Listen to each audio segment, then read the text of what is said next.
Ready to explore and reveal? Dive into today's question and uncover the answers together.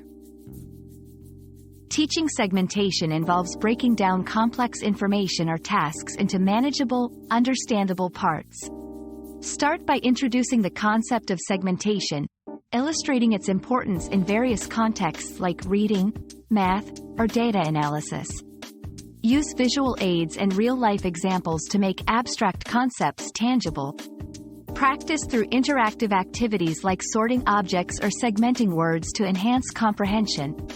Reinforce learning with frequent, varied practice, ensuring students can apply segmentation in different scenarios. Feedback is crucial. Provide constructive insights to guide their improvement. Another mystery solved, but many more await. Keep up with our daily discoveries by subscribing and turning on notifications.